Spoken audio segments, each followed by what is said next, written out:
Namaste students. In last lecture, I explained loop. Now, in this lecture, I am going to explain break and continue statement. Break and continue.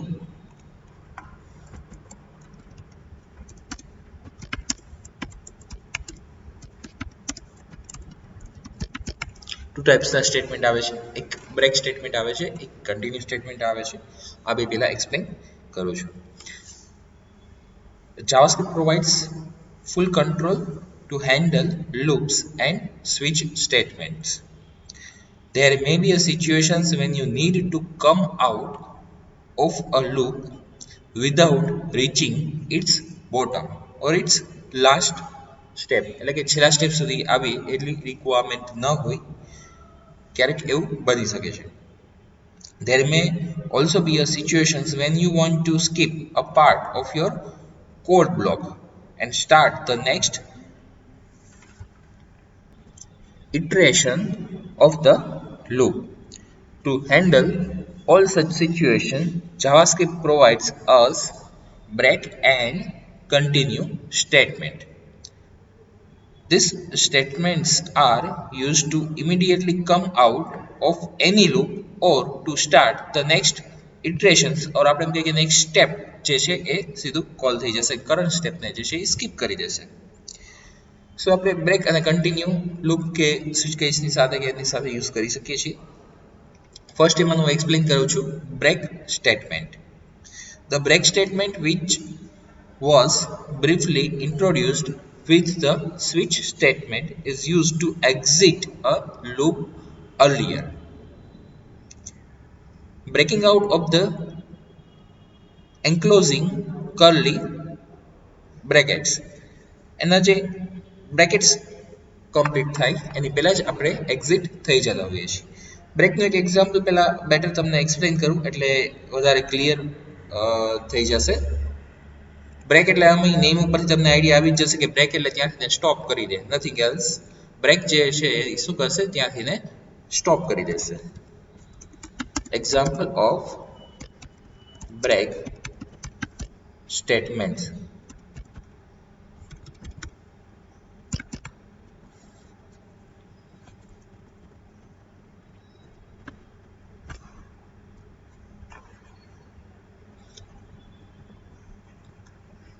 I'm adding first script tag,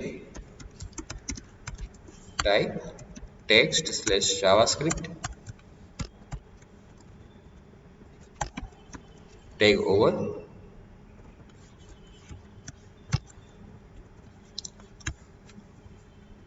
now I'm adding one variable I equal to 1. Okay or variable I એટલું જ રાખીએ, initialize આપણે નથી કરતા. For loop use કરી લઈએ. For loop I equal to 1, so initialization, then condition I less than equal to 10 and increment or decrement I plus plus. Bracket document dot write in the bracket, printing this variable I, and we need to add br tag, semicolon, and first let's check output of this program number 21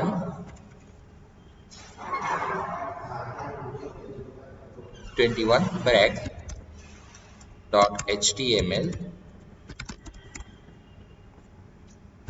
આનું output આપણને ખ્યાલ જ છે શું મળશે. Yes, here is our output 1 to 10. Now I'm going to use continue with this, break with this. I'm adding if condition. If I equal to 5, at that time we will call break. Just simple break, અહીંયા એક keyword જ છે break, એટલે તમારે ખાલી break એટલું type જ કરવાનું હશે. તો જ્યારે અહીંયા આપણે શું કીધું છે કોડિંગમાં કે જ્યારે i ની વેલ્યુ 5 થશે ત્યારે ત્યાં બ્રેક થઈ જશે. હવે અહીંયા ત્યાર પછી આઉટપુટ ડિસ્પ્લે થાય છે. ઓકે, એટલે આપણને આઉટપુટમાં કેટલું મળશે? i ઇક્વલ ટુ 1, 5 નથી એટલે અહીંયા કન્ડિશન ટ્રુ નથી થવાની, i 1 પ્રિન્ટ કરશે. સિમિલરલી 2 પ્રિન્ટ કરશે. સિમિલરલી 3 અહીંયા કન્ડિશન ફોલ્સ પ્રિન્ટ કરશે. 4 કન્ડિશન ફોલ્સ પ્રિન્ટ કરશે. 5 કન્ડિશન ટ્રુ બ્રેક પ્રિન્ટ નહીં કરે. ઓકે, 5 થી આઉટપુટ આપણને મળશે નહીં. તો આપણે ચેક કરીએ આઉટપુટમાં.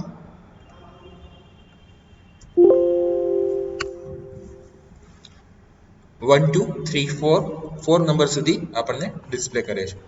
યસ, તમારે એવી રિક્વાયરમેન્ટ છે કે 5 સુધી પ્રિન્ટ કરાવડાવવું છે, તો કાં તો તમે ડોક્યુમેન્ટ ડોટ રાઇટ ઇફની પહેલાં લઈ શકો છો, ઓર તમે ત્યાં કન્ડિશનમાં ચેન્જીસ કરી શકો છો, ઇક્વલ ટુ 6 કરી શકો છો. Now let's check.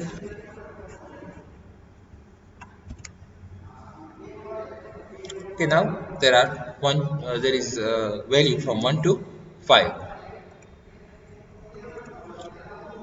એટલે એક વખત બ્રેક કોલ કરાવ્યા પછી ત્યાંથી સીધું લૂપમાંથી એક્ઝિટ થઈ જશે. ઓકે, આપણે એક મેસેજ આપવો હોય તો એક મેસેજ આપી દઈએ, document dot write exit from the loop.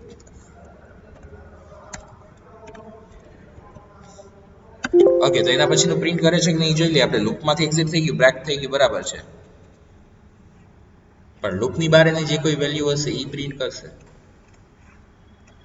એટલે લૂપને બ્રેક કરવા માટે યુઝ થાય છે બ્રેક સ્ટેટમેન્ટ. નાઉ આઈ એમ એક્સપ્લેનિંગ કન્ટિન્યુ સ્ટેટમેન્ટ. આપણે બ્રેક જે છે એ સમજી ગયા. સેકન્ડ વન આવે છે continue statement. What is continue statement? The continue statement is used to bypass or ignore or skip specified iterations of a loop so that the code in the loop statement does not execute for the specified iterations and moves on to the next. In short, easy word માં હજી તમને કહું તો જે આપણે લૂપમાં જે process થવાની છે થવાની જ છે, પણ આપણે જ્યાં કન્ટિન્યુ અપ્લાય કર્યું હશે તો એ કન્ટિન્યુ એટલે કે ત્યાંથી ને એક વખત એક વન સ્ટેપ જે છે એ સ્કીપ થઈ જશે અને ફરીથી લૂપ કોલ થઈ જશે. એનું એ જ લૂપ એટલે કે કરંટ સ્ટેપ જે હશે એ એક સ્કીપ થશે, બાકી બધું કન્ટિન્યુ જ રહેશે. એનાથી કોઈ લાઈક બ્રેકની જેમ સ્ટોપ નહીં થઈ જાય પ્રોગ્રામ, કે ત્યાંથી ડબલ ટાઈમે કંઈ વેલ્યુ નહીં આવે, પણ પર્ટિક્યુલર જે વેલ્યુ છે એ એક વેલ્યુ નહીં આવે જેટલા જે લૂપ ચાલતું હશે એટલામાં. ઓકે, બેટર વધારે એક્ઝામ્પલથી તમને એક્સપ્લેન કરું. આપણે એક ન્યૂ પ્રોગ્રામ લઈ લઈએ.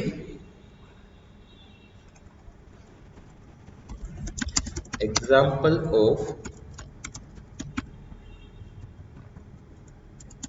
continue statement.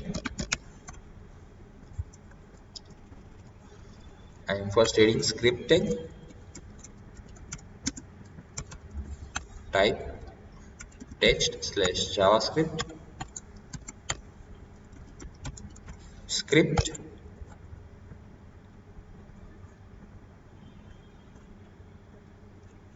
then variable I. આપણે એક વેરિયેબલ લઈ લઈએ. આપણે અહીંયા while loop યુઝ કરીએ.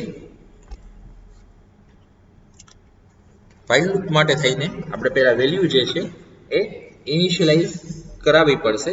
તો અહીંયા આપણે વેલ્યુ ઇનિશિયલાઇઝ પણ કરાવડાવી દઈએ. Variable I equal to 1. Now I am adding while loop in the bracket condition. ક્યાં સુધી લૂપ ચાલે?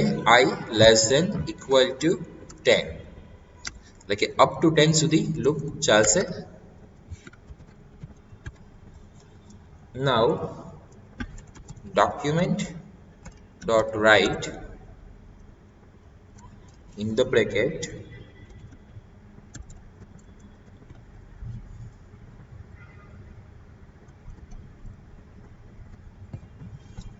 આપણે br tag જે છે એ યુઝ કરશું અને વેલ્યુ I જે છે એ પ્રિન્ટ કરાવીએ લાસ્ટમાં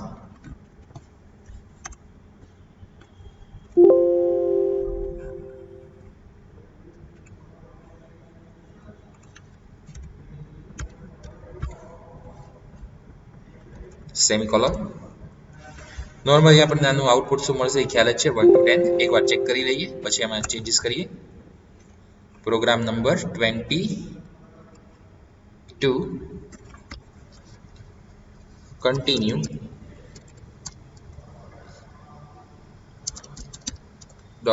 .html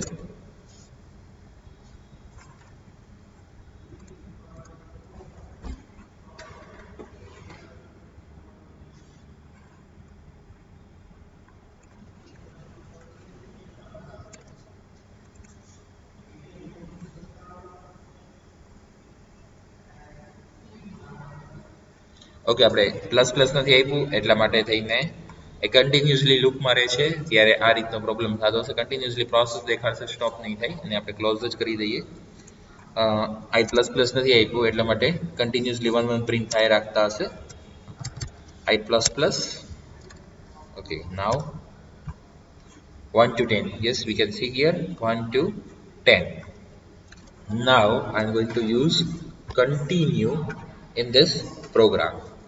So here I am applying if condition if I equal to 5 then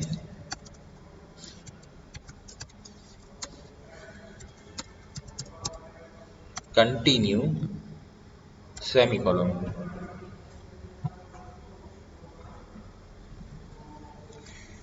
જ્યારે 5 થશે ત્યારે જ કન્ડિશન જે છે એ ટ્રુ થશે અને ત્યારે કન્ટિન્યુ કોલ થઈ જશે ત્યાર પછી આગળનું આઉટપુટ આપણે જોઈએ હમણાં હવે હું રિફ્રેશ આપું છું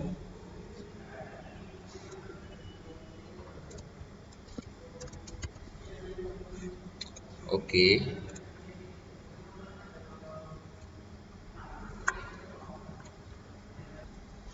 આપણે એક ચેન્જ કરીએ કેમ કે આમાં શું પ્રોબ્લેમ આવશે એ તમને કહી દઉં અહીંયા વેલ્યુ જે છે 1 2 3 4 પ્રિન્ટ કરશે 5 નેક્સ્ટ આવી ત્યારે શું થશે કન્ડિશન ટ્રુ થશે કન્ટિન્યુ કરશે હવે નેક્સ્ટ આગળનો કોડ જે છે બધો સ્કીપ થઈ જશે આગળના કોડમાં જ આપણે i++ આપેલું છે તો i++ થાય ત્યારે 6 વેલ્યુ થશે અધરવાઇઝ તો 5 જે છે એ કન્ટિન્યુઅસલી 5 આવશે દરેક વખતે સ્કીપ થશે 5 આવશે સ્કીપ થશે સો એવો પ્રોબ્લેમ થશે એટલા માટે થઈને આપણે એક કામ કરીએ આ જે છે એ ઇન્ક્રીમેન્ટ નહીં એ અહીંયા આપણે આપી દઈએ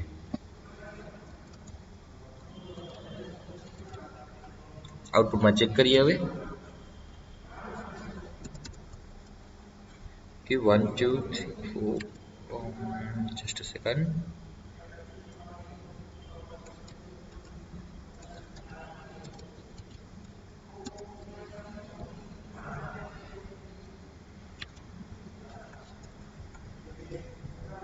આપણે અહીંયા સ્ટાર્ટિંગ 0 થી કરીએ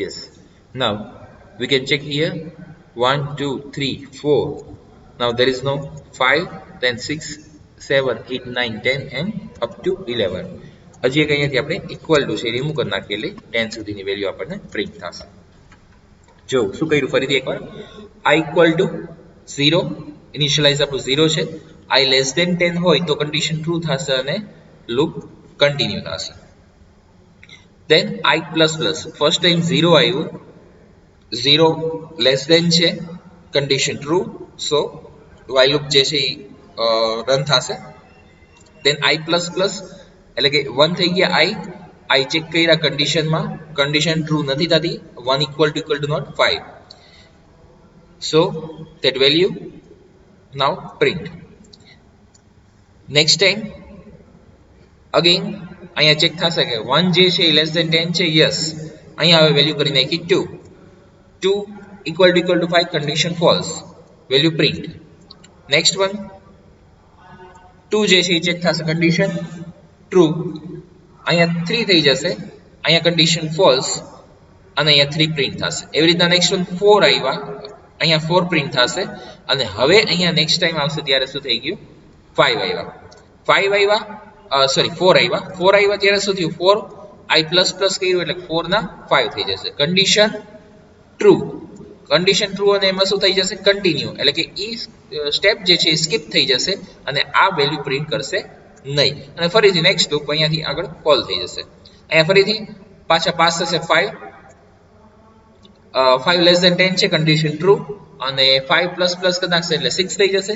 તો 6 જે છે equal to i equal to 6 નથી, કન્ડિશન ફોલ્સ. એટલે હવે પછી ક્યારે પાછું ઇફ કન્ડિશનમાં નહીં જાય અને ડોક્યુમેન્ટ ડોટ રાઇટમાં આપણને વેલ્યુ પ્રિન્ટ કરાવીને ક્યાં આપશે.